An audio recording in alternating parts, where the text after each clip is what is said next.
Okay, I do not blame the impact. Those were on there really tight. I could barely get it off with these. So I'm not gonna discredit this thing at all because that was on there.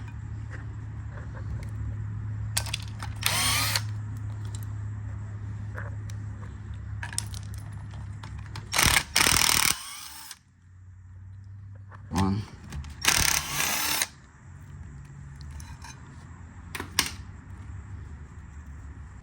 Okay, so I got the cover off. That one was a real pain in the ass to get off. Down inside, actually everything looks very, very clean. Synchros look good. See no excessive wear. All the gears look good.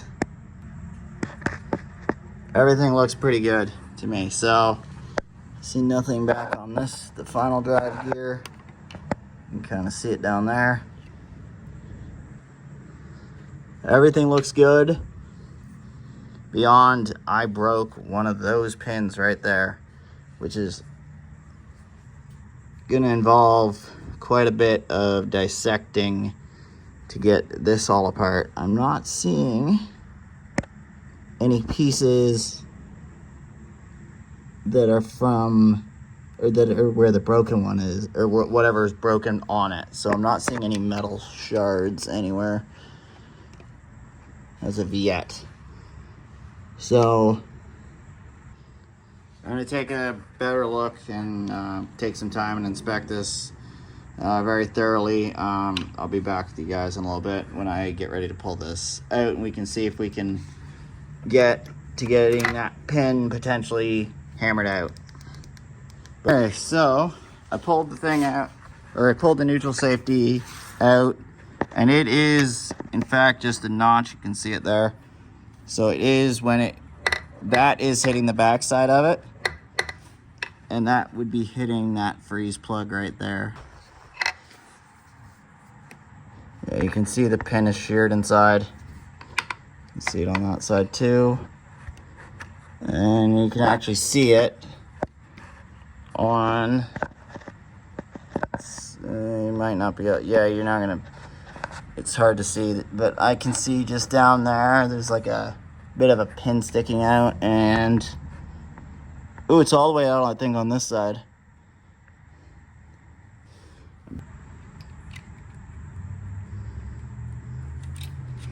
Yeah, I can see it moving. It just, magnet isn't strong enough. Work.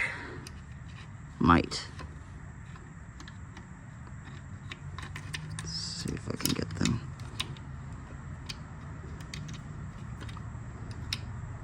I was hoping it'd be this one, or I was hoping that actually this part of the shifter, right where that ball is, I was hoping that broke. So it's not either of those.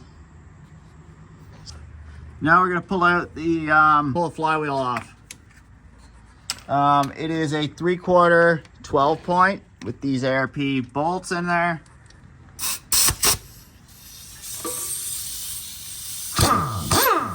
Okay, yeah, that's definitely leaking.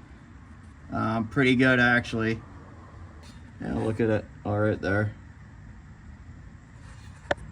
You're gonna want to get a can of brake clean. This is the stuff I'm currently using. I actually really like this stuff. One of the least harsh smelling brake cleans from what I have found, and it seems to be pretty strong.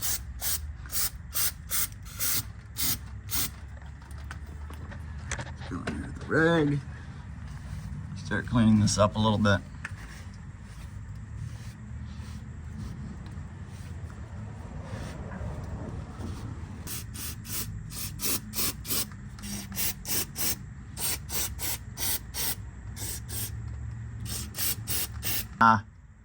Tightening up those bolts. I'm gonna give it a couple minutes to, you know, get rid of the smell from underneath here. Okay, let's get this seal installed. There we go. Okay, now I've just started to get it around. There's probably a company that will make it a tool to put it on. Here it should sit flat, or here it should sit flat all the way around.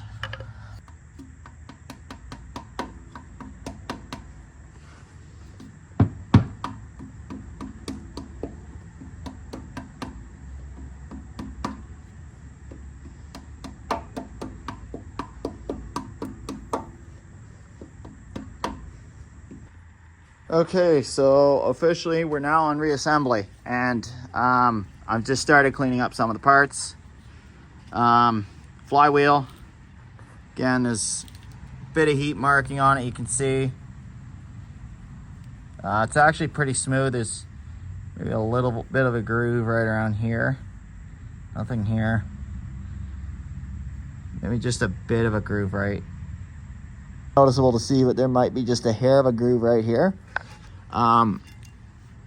The Scotch-Brite pad will knock that right off.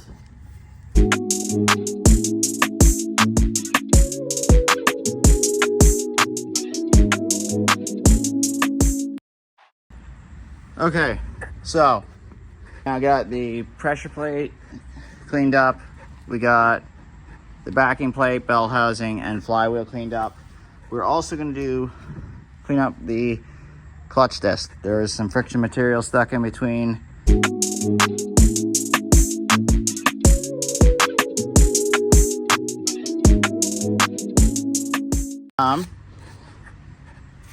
Literally, that's as good as new.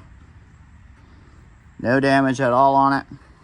I've gotten all the, like, these little areas in between, like these little pucks, they get plugged up over time. So I just cleaned essentially all of those out with a wire brush, cleaned it up, some brake clean, it's good. Okay, so we're gonna get to quickly buffing off the surface with this right here. This is an old Scotch-Brite pad. It's a blue one, which is the lightest grit, which is, like, I can't remember off the top of my head, but I know this is the lightest grit one that I have.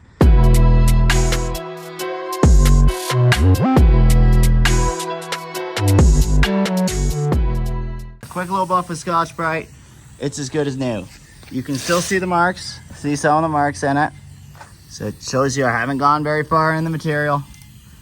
All the little bit of burning marks, they're still there. I just took off a little bit what was on the surface.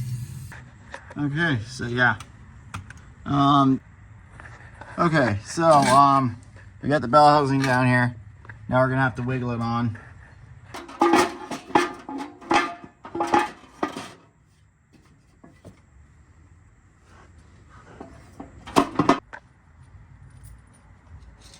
Okay, now I'm just gonna grab bell housing bolts,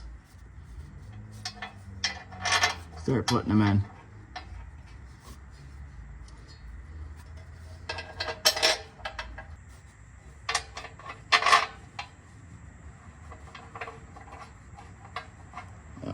Small two go on the top.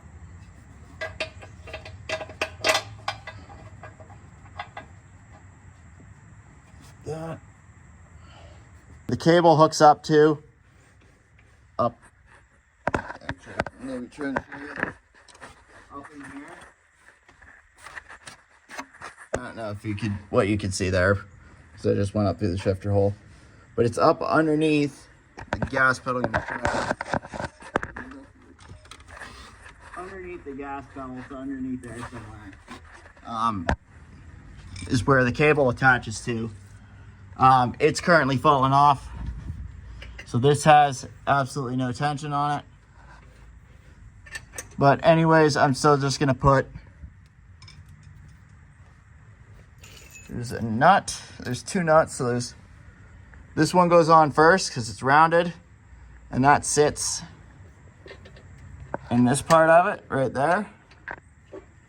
And then you have the lock, the lock nut that goes on afterwards. So I'm just gonna lightly put these on just while I'm here.